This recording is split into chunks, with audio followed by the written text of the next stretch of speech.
President Bola Tinubu has ordered the deployment of an army battalion to Kaiama local government, Kwara state, where Boko Haram terrorists overnight killed hapless villagers in war. President Tinubu said the new military command will spearhead Operation Savannah Shield to checkmate the barbaric terrorists and protect defenseless communities. He condemned the cowardly and beastly attack and described the gunmen as heartless for choosing soft targets in their doomed campaign of terror. President Tinubu expressed rage that the attackers killed the community members who rejected their obnoxious attempt at indoctrination, choosing instead to practice Islam that is neither extreme nor violent. The terrorist attack in Kwara State marks Nigeria's deadliest armed attack so far this year, according to a Red Cross official and local authorities. The assault occurred on Tuesday in Wara village in Kwara State. Residents said the attackers were jihadists who demanded residents abandon allegiance to the Nigerian state in favor of Sharia law. When villagers resisted, the gunmen opened fire. Deaths include women and children. Among those killed in the bloody onslaught are 2 wives of the Emir of Wara, several of his children, the chief imam of Wara, a school principal, a headmistress, and students who had just returned home from school. In a swift reaction, the Kwara state government has condemned the attack, calling it a diversionary ploy by bandits. Now, and across the border, these challenges will be mitigated, inshallah. Well, at the moment, the State Emergency Services is going through the enumeration and for how to take care and look for the members of the families. And the brigade commander has been on ground since morning because he had 2 sectors in the state to cover, the southern flank to the northern flank. So we thank the security agencies for the work they're doing, the humans job they're doing, swinging from one part of the state to the other. The issues in Kwara South has been subdued largely. And so. Joining us on the show to bring us updates on what the state government is doing to bring those responsible to book is Rafiu Ajakaye, the Chief Press Secretary to Kwara State Governor. Good morning, Mr. Ajakaye, and thanks for joining us on the morning show today. Good morning. All right. Mr. Ajakaye, first of all, our commiserations to the governor and, of course, to the people of Kwara State. It's truly a sad morning today. But I'd like to just ask you, just straight to the question, what is the governor and the government doing in its first response to the atrocity, the bloodbath that happened yesterday into this morning in Wara? What has happened to us in Kwara is nothing short of a tragedy, and all of us are downcast. We are saddened, and just yesterday, the governor, along with some government officials and security commander, the commiserate to the community where the unfortunate incident occurred. Like the Excellency said in his interview with the media, he made it very clear that this is not going to go unchallenged. The government will do everything possible to bring justice to those who have perpetrated this evil against our people.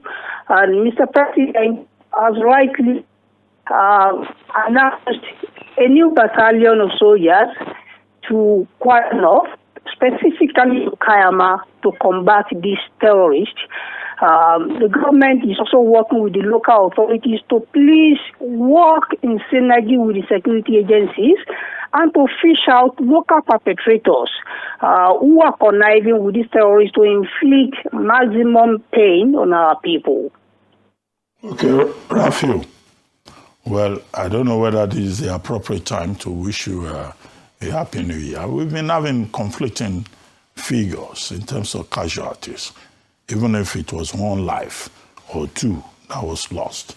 That will still be a cause for concern. Some people are reporting about 170 persons killed overnight in Kwara community. And, the report also says the security agencies were informed, and yet the killing went on overnight, and the people did not receive any help. And now, as an afterthought, the Nigerian government is sending a whole battalion to come and help after people have been killed, the community has been destroyed. Now, just tell us, what is the truth about these details? The number of persons killed, is it true also that the security agencies were informed ahead of time and they refused to cooperate? And that 3, that in fact the head of the community reported to the security agencies and that this is a case of sabotage. Because we're told that the terrorists are alleging that why would the village head go and inform state agencies that they were coming, and then in retaliation they killed so many people. Now those are the basic details we want to hear about. Dr. Abati, the problem is that for every time the security agency and the government has to be correct 100% of the time. Unfortunately, as much as they try their best, as much as security agencies try their best, we unfortunately have this kind of incident occasionally. We are talking about Kaiama here, which is about 3 times the size of Lagos State. It's a very vast area of land, and the security agency continue to do their best. But of course, we always need more hands. We always need more boots on the ground. And we are glad that the president has approved a new layer of military presence in the axis. As regard the issue of casualty, what we are able to confirm at the moment from the military commander who is in charge of the axis, that initially he counted 64 and then additional 9 were also brought forward, and that was as of yesterday morning, and that brings the tally to 75. That is what we are able to confirm at the moment. Some people have spoken about some corpses in the bush and all of that, but we have not been able to confirm that. But like you rightly mentioned, even a single life is one loss too many, and we are very, very sad about all of this. Very sad. So sorry, Rafiu. Please confirm to me, Rafiu. They said the attack started by 5 p.m. and these criminals and terrorists continued till about 4 a.m. to 5 the following day. So they had 12 hours non-stop to decimate and destroy the community. Please confirm to me, when did the state government get their first distress call if the attack started by 5 p.m. the day before and they killed till about 5 a.m. the following morning? Immediately, the government got a distress call about the unfortunate incident. Of course, security agencies were immediately mobilized. What time? What time did they get the distress call? The time? Well, I got a message about this at about 7 p.m. And if you check the time we issued a statement, you see that we issued a statement at about 8 p.m. And like I mentioned to you, security agencies were mobilized. You have military men in the axis, and even Air Force aircraft were actually mobilized to the axis. And that was when the criminals retreated. Now, when things like this happen, there will be different stories here and there. But the most important, the most important thing is that we lost precious. Rafiu, what time did the criminals retreat? If you said you mobilized at 7, you got the call, statement issued at 8 p.m. What time did the criminals retreat? Because we have a varying story, and I'm going to tell you what the varying story is saying. They said the road to the place was bad, which prevented the military authorities from getting there. Secondly, they also talked about the fact that even they had booby-trapped most of the parts of the road. In fact, even a motorcycle was bombed that stepped on that booby trap. So what time did the military get there, and what time did they respond and quell the attack? Because they said the attack still went until 5 in the morning. Brother Rufai, what I can say is that the military responded as soon as possible, as soon as they got the distress call. I'm unable to put the specific timeline to that time, but what I heard and what I know, and even the report that I got from the DSS, because from security report, is that the military has been mobilized, different agencies have been mobilized, including the fighter jet that made them to retreat. Did they get there? What time did they quell the attack?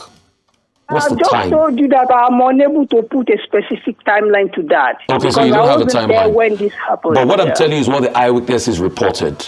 They said it was 5 o'clock, the attack went on for 12 hours. But thank you, Rafiu, and our commiseration. Sorry about what happened in your state. All right, well, thank you very much, Rafiu Ajakaye, Chief Press Secretary to the... All right, just before we let you go, Mr. Ajakaye, what are the efforts now being made to at least restore some kind of calm and reassurance to residents in that area of Kwara? What are the efforts also made to ensure that we do not see either a reprisal attack or even further attacks by these groups in these areas? Left Ilorin at about 2:30 p.m. yesterday with several layers of security forces, and we just returned this morning at about 7:30 a.m. and we left more than a battalion of soldiers in this place with armor tank and different equipment. And we have been assured that the presidency, the Office of the National Security Advisor, are also doing more to beef up security, not just in Kaiama, but in other parts of Kwara State. As you may be aware, there are other operations ongoing now in Kwara South where we have some breaches also, and a lot of successes have been recorded in that axis. We just work harder, and then we also continue to tell our people to work more with security forces and to fish out those who continue to connive with these criminals. Okay, Rafiu. Yes. Rafiu, Yes, now Doctor. the troops that have been deployed by the federal government of Nigeria, are they on the ground? And what is the latest development in the Kaiama local government area?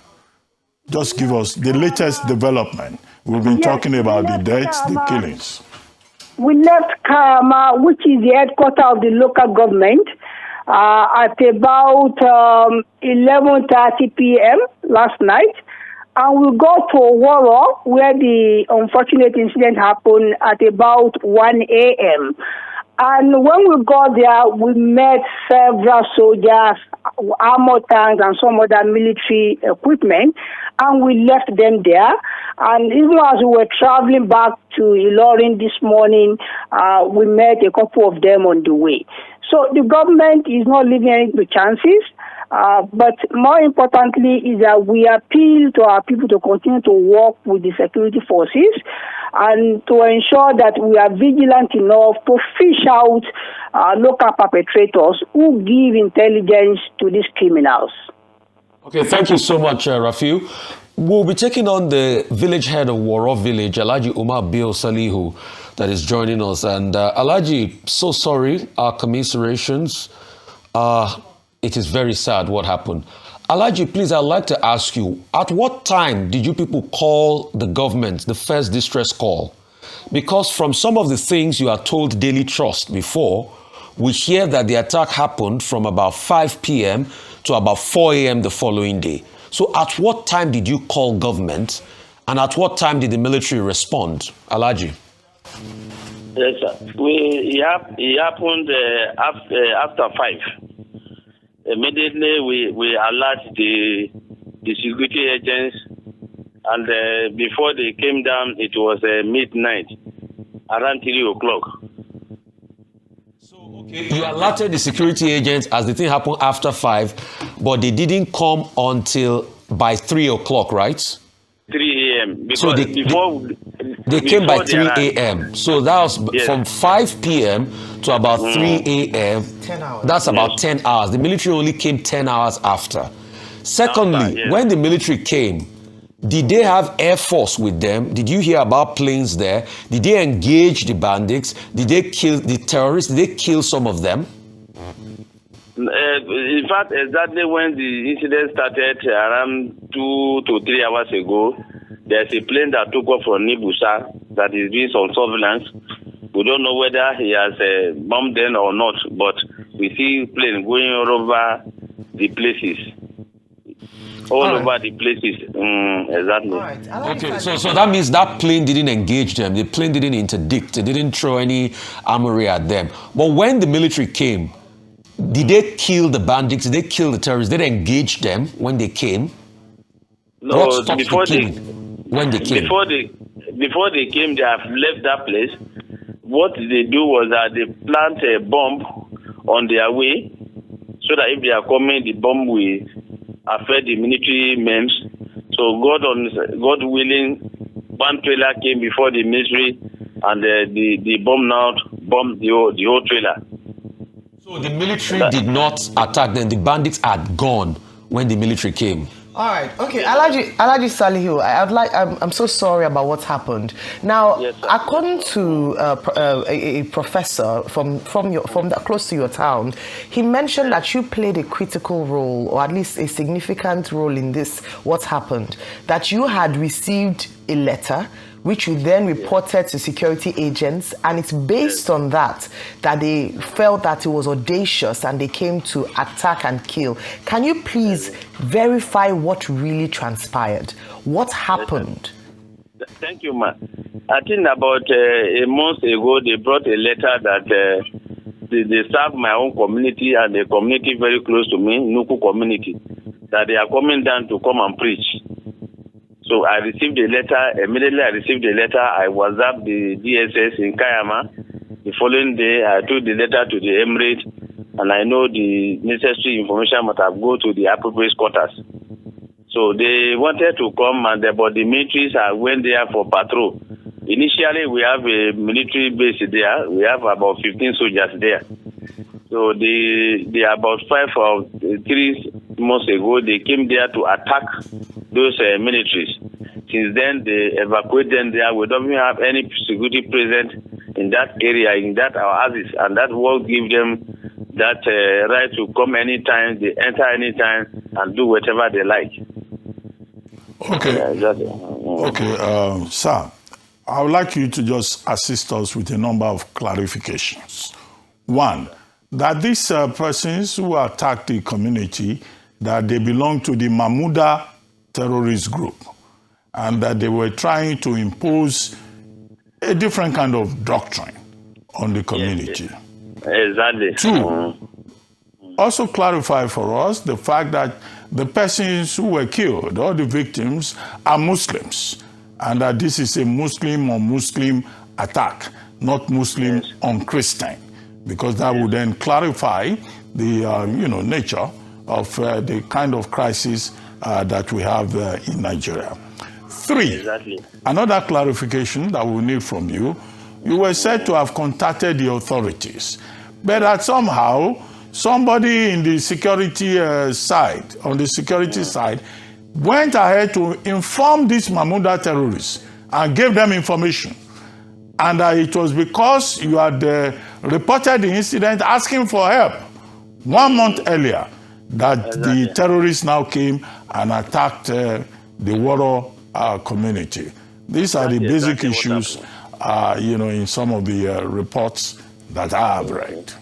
Exactly. So when they wrote the letter and we informed the security agents, the MS are going there for patrol. They will fix a day. When they see Amedia, they cannot come. And our people are not ready to take that their ideology. I think that is what makes them angry to come and attack the communities. So when they came, I think they killed about, as yesterday, we were able to bury 75 people. But as I'm speaking with you, there are some cars that are still lying in the bush. This morning we traced them. Although the people they kill, they are almost Muslim. It's 95.5%. The Muslims are 95 and the Christians are 5%. They are not all Muslims. There are Christians there, but there are not many. It's Muslims that men they killed. That's exactly what happens. Before you go, can you tell us the name of the person you as a village head reported to? And then your report leaked and we are faced with this kind of messy situation. Do you know the person? Do you know the particular officer of state that you reported to? That we have received a letter, people are coming to attack us because we were told that there was leakage, intelligence leakage. Okay. Exactly. When they brought the letter directly to me, and that night I WhatsApp the letter, I sent it to the DSS Kaiama. Then the following day, I took the letter by myself to the Emirate Council, and they photostat the letter. In that respect, I think they wrote the appropriate contact. So that's what happens with regards to that letter. Thank you. All right, thank you. Just very quickly before you go, what is the mood of the people right now?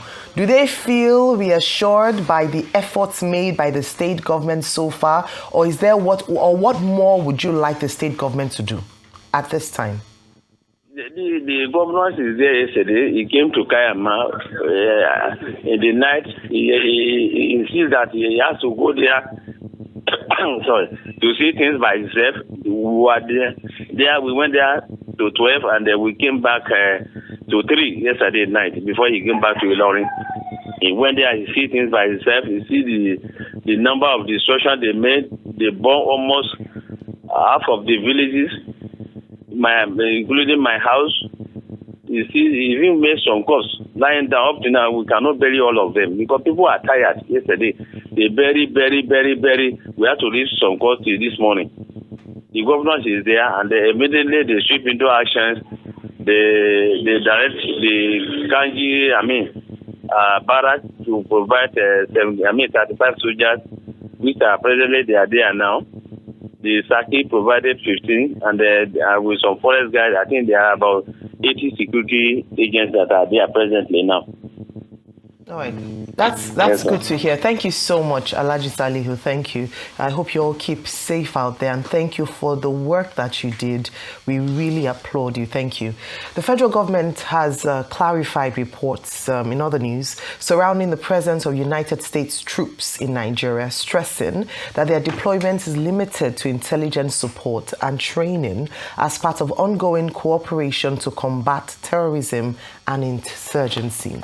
The clarification followed an announcement on Tuesday by the United States Africa Command, AFRICOM, confirming the deployment of a small team of American personnel to Nigeria. Speaking in Dakar, AFRICOM Commander General Dagvin Anderson said the deployment was made at Nigeria's request and was focused strictly on intelligence assistance. However, the announcement sparked widespread speculation and concern over Nigeria's sovereignty, prompting the Defense Minister, General Christopher Musa, retired, to address the issue. In a chat with the BBC, Musa explained that the U.S. personnel were not combat troops, but a small advisory team supporting intelligence gathering and training initiatives. He did not disclose details regarding the size of the team, their arrival date, location, or duration of stay. Moving on, the Senate on Wednesday finally passed the much-anticipated Electoral Act Amendment Bill 2026, rejecting the proposal that allows presiding officers to electronically transmit election results from polling units to INEC iRev portal in real time. The upper legislative chamber retains the provision of the old Electoral Act 2022, which allows for manual counting of votes and also allows presiding officers to transfer election results in a manner as prescribed by the Independent National Electoral Commission, INEC. In October 2023, the Supreme Court of Nigeria ruled that the electronic transmission of election results was not mandatory under the Electoral Act 2022. The court affirmed that the Independent National Electoral Commission had the legal authority and discretion to determine the specific mode for transmitting and collating election results. The action of the senators came to many Nigerians as a rude shock because their counterparts in the House of Representatives had passed the landmark provision 2 months ago, which drew applause from stakeholders who saw it as a major step to guaranteeing electoral integrity in the country. All right, so three major stories this morning. Yeah. Of course, the first one, we've had quite a deep discussion with deep dive, getting more clarity with regards to what happened in Kwara village in Kaiama local government area of Kwara State, and then of course the Minister of Defense coming out to give some clarifications to the announcement that we have U.S. troops here in Nigeria, and finally, disappointment, I would say, describes some of the feelings of what happened following the Electoral Act amendment. As regards to the U.S. troop here, I've always said they were here for recce's, recce's, logistics, training. So pretty much America will not come and put combat boots on the ground here. I mean, not really the case. I mean, it's going to be part of the ongoing relationship. And this is not the first time things like that happen. As regards the Senate, I'm not surprised, Ayo. Yesterday, if you remember, I made the arguments that this was the argument they were going to make. They were going to say, no adequate technology, no adequate network and things like that. But it just shows that they cannot openly go for a free and fair election because they know they will lose. That's what politicians are doing. So it is obvious that they've never won an election freely. Why do they keep opting for the coalition center? Because they know coalition center is the rigging ground. Have you forgotten elections in when Rochas Okorocha was vying for Senate seats? That the coalition officer in the coalition center was saying, I'm announcing this result under duress, and a result stood.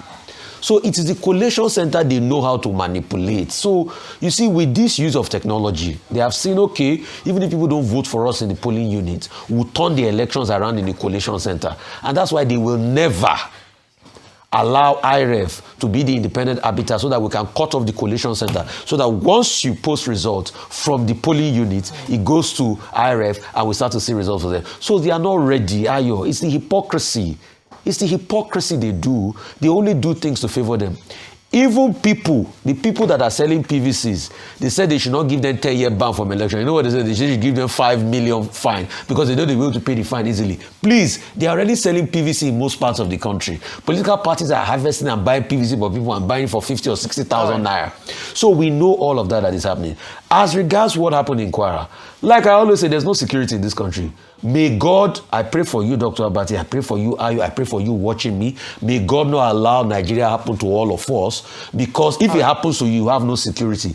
Look at how the Kwara State Chief Press Secretary was saying that as they called the military responded in time, thank God for Alhaji Bio that came out to clarify that it took them 10 hours to be able to respond. So it shows that there's no security. There's massive level of complicity. Okay. We commend the military when they do it, but on this, there is no security. May God save all of us. All right, Dr. Abati. Okay, the most important story this morning would definitely be the killings in Kwara community in Kaiama local government area in Kwara State. And it's not just Kwara State. We also had incidents in Niger State. In January, 3 churches were attacked. Over 170 persons were said to have been killed in those 3 incidents taken together. And now it's Kwara. This is not the first time we're having this issue in Kwara over doctrine. And as the village head pointed out, the victims were not all Muslims. They were also Christians involved. In other words, that's why we consistently make the point that, look, all of us are under siege. Whether you are Christian or you are Muslim or you're a traditional African worshipper, some of them, their shrines were attacked in Auchi, earlier this week. So, some other times, it could be in Ilorin, this same Kwara State, people called Isheshe people. So there is a general atmosphere of fear, a climate of fear, as Professor Wole Soyinka calls it. So government has a responsibility to continue to address this. Now, response time is always delayed. 10 hours killing in a particular community, 3 hours killing the community, and then the security agencies, the law enforcement agencies will show up after the fact, long after the terrorists have left. That is not good enough. And that should be a priority for President Bola Ahmed Tinubu. And now we're told that the Americans are here. Gavin Anderson, General of the African Command, said sending a small troop, a small battalion, a small team to Nigeria, was something he agreed upon with President Bola Ahmed Tinubu when they met in Rome. Definitely, within the international framework about combating terrorism, there's room for cooperation, collaboration on security matters. After all, when President Tinubu was in Turkey, cooperation at a security level was part of the discussion. And now we have some of the troops, and we're told, okay, they will help with intelligence, they will provide support, including logistics for the Nigerian troops. We need all the support that we can get, whether it is with the Mahmuda in Kwara State or with the Timbuktu Triangle, that has been identified elsewhere, just to check both Boko Haram and the Islamic State. Now, the other more important subject is the Senate. Now, what the Senate has done is just to be pragmatic. The Senate is avoiding a situation whereby the ruling party will commit political rustication, whereby the ruling party will commit suicide, whereby the lawmakers who have been elected on their own part, will move from self-preservation to putting themselves at the risk of the Nigerian people.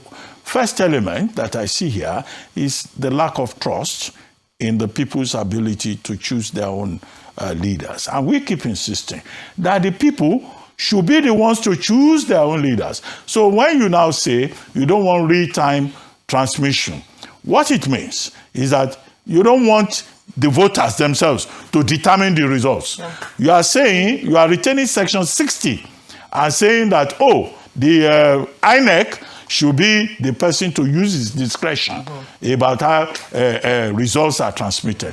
That is why Nigerian people are saying, no, we are also major stakeholders in this. Yeah. Those who buy votes, you are not saying they will not be banned for 10 years. They will pay between 500K and 5 million naira. That's a slap on the wrist, to use your expression. And now to harmonize, they are saying it will take a whole month. We have been saying that timing is part of the problem we face. Then you also have the problem with the House of Reps. How do you harmonize? House of Reps going in another direction, Senate in another direction. House of Reps is even now saying they want to amend certain things. So this is just self-preservation. It's about pragmatism. They've not stopped the electronic transmission, but they are saying the INEC should be the one to decide. It's not mandatory. I think one of the biggest disappointments based on the outcome of the Electoral Act, Amendment Act of 2026 is that it puts a big question mark on the electoral integrity of 2027. It also does a huge disservice to a number of civil society organizations and stakeholders who work tirelessly to present an electoral amendment bill that would work well for the Nigerian people. In the words of the ADC, in a statement released by the National Publicity Secretary, Bolaji Abdullahi, the actions of the Senate is a deliberate attempt to undermine Nigeria's democracy. Already, the democratic atmosphere of Nigeria is grappling with moving towards a one-party state. It's grappling with the challenges of voter apathy and the fact that only a few Nigerians will be bold enough or find interest enough to come out to choose who their leaders will be come 2027. They are grappling with the fact that most of the opposition political parties are in disarray, so there's no strong opposition in Nigeria. Again, going back to the one-party state. They are grappling with the integrity and intentions of INEC to prosecute a free, fair, and credible elections, learning from the past mistakes that occurred in 2023. A number of challenges that we are grappling with, and now to throw in the spanner in the works even further, we have had this, passing of the Electoral Amendment Act of 2026, which will not leave confidence in the hearts or minds of Nigerians to actually exercise their franchise come 2027, because it seems as if it's a predetermined effort to frustrate true democratic process from happening in Nigeria. It would have been a fine moment for the Senate to demonstrate their willingness to promote democratic structure in Nigeria, but unfortunately they missed that, and that's quite sad. But we move forward and we continue to see how we can continue to push for democratic institutions to be strengthened, for people to have faith in the democratic process in Nigeria, and for INEC to do right by the people. Now, very quickly, I want to emphasize some points with regards to what happened in Kwara community in Kaiama village, in Kaiama local government in Kwara State. The most important point, I believe, is the fact that the village head said that he reported the incident to a DSS official. So if you notice the trend of the attacks that have happened from last year, late last year into this year, intelligence reports was received. But unfortunately, nothing was done with intelligence. And it seems like there's a deliberate complicity with erring officers or rogue officers within the Nigerian military itself, or security operatives themselves. And if we're to win this war against terrorism, those elements must be fished out, they must be found out, and they must be brought to book. If that does not happen, we will continue to get intelligence and have upstanding citizens like the leader who performed excellently by going to report and present the letter, but unfortunately he was betrayed because nothing happened. Instead, his community members were killed. A sad day in Kwara State, a sad day in Nigeria, and hopefully we can find our way forward away from these dark days of terrorism and banditry in Nigeria.